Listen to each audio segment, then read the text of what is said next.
Assalamualaikum warahmatullahi wabarakatuh.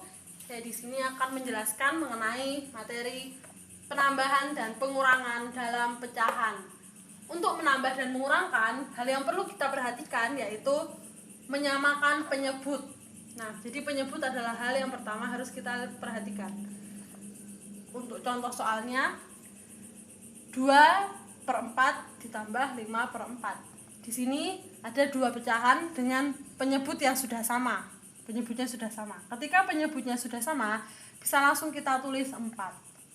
Nah, ketika penyebutnya sudah sama, pembilangnya bisa dijumlah seperti penjumlahan biasa, yaitu 2 ditambah 5 sama dengan 7. Ini merupakan hasil penambahan dari pecahan sebelumnya. Tapi ini belum sederhana, bisa kita sederhanakan lagi, yaitu 7 dibagi 4, 1, sisa 3/4.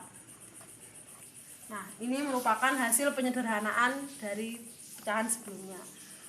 Bisa kita lanjut ke contoh soal berikutnya.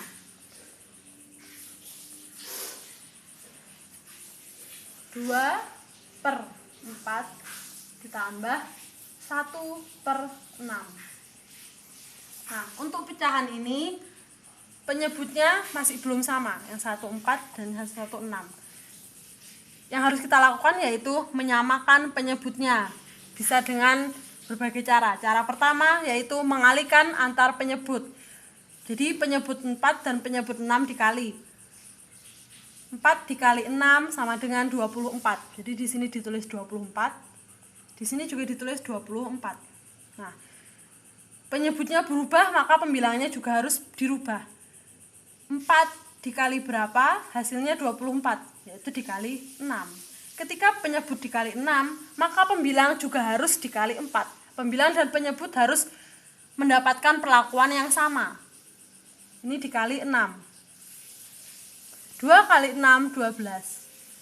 Pecahan kedua, 6 dikali berapa? Hasilnya 24, dikali 4. Ketika 6 dikali 4 berarti pembilangnya juga harus dikali 4. 1 dikali 4 sama dengan 4. Nah, di sini penyebutnya sudah sama, 24 dan 24. Bisa kita langsung tulis 24. Ketika penyebut sudah sama, pembilang bisa dijumlahkan langsung. 12 ditambah 4, 16. 16/24 bisa kita sederhanakan lagi. Bagaimana caranya? 16 bisa dibagi 2, bisa dibagi 2, 24 juga bisa dibagi 2. Jadi kita cari angka yang bisa membagi atas dan bawah. 16 dibagi 2 sama dengan 8, 24 dibagi 2 sama dengan 12.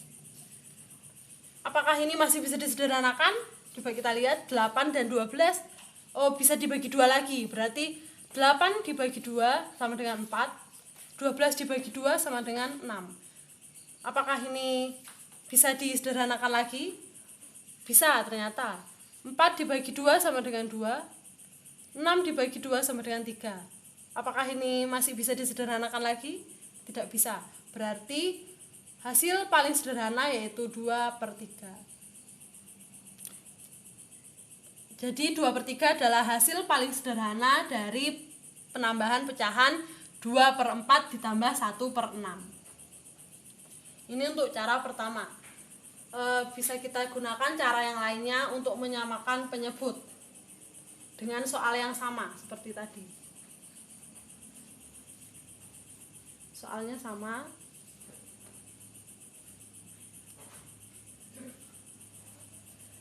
Dua per 4 ditambah 1/6.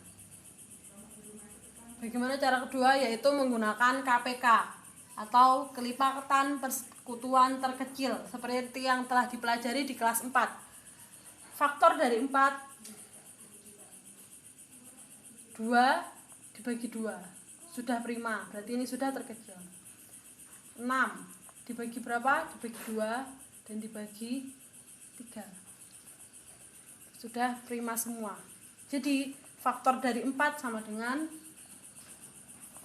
2 kali 2, atau bisa juga ditulis 2/2. 6 sama dengan faktor primanya 2 kali 3. KPK dari 4 dan 6 adalah, jadi di sini ada angka 2, 2 dan 3, ditulis semuanya angka yang ada faktornya 2 dan 3. Di sini 2 pangkat 1, di sini 2 pangkat 2, diambil pangkat dengan nilai terbesar. Jadi di sini 2-nya pangkat 2. Sedangkan 3-nya pangkat 1 karena di sini tidak punya 3.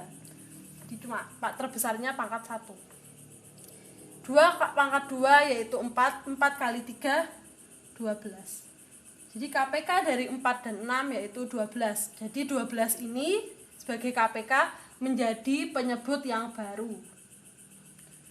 Ini 12, ini 12. Nah, ketika penyebutnya sudah baru, maka pembilangnya juga akan dirubah. Bagaimana caranya? Seperti yang tadi. 4 dikali berapa? Hasilnya 12. Dikali 3. Berarti yang atas juga harus dikali 3. 2 dikali 3, 6. 6 dikali berapa? Hasilnya 12. Dikali 2. Ketika penyebut dikali 2, maka pembilang juga harus dikali 2. Kali 2. 1 kali 2, 2. Nah, di sini penyebutnya sudah sama, yaitu 12 sama 12. Ketika penyebut sudah sama, maka bisa langsung ditulis 12. Dan pembilangnya dijumlahkan seperti penjumlahan biasa. 6 ditambah 2 sama dengan 8. 8 per 12 adalah hasil penambahan pecahan yang sebelumnya. Tapi masih bisa disederhanakan lagi seperti tadi. Jadi kita melihat faktor yang bisa, angka yang bisa dibagi antara yang atas dan yang bawah. 8 dan 12, dua-duanya bisa dibagi 2. 8 dibagi 2, 4. 12 dibagi 2, 6. Apakah ini sudah paling sederhana atau masih bisa dibagi lagi? 4 dan 6 masih bisa dibagi 2. 4 dibagi 2, 2. 6 dibagi 2, 3. 2 dan 3, apakah ini sudah paling sederhana? Apa masih bisa dibagi lagi? Tidak bisa, karena sudah tidak ada pembagi lagi antara penyebut dan pembilang. Maka bilangan pecahan paling sederhana yaitu 2/3. Hasilnya sama seperti cara pertama tadi. Jadi kalian bisa menggunakan cara yang manapun sesuai dengan yang kalian nyaman dan sukai. Terima kasih.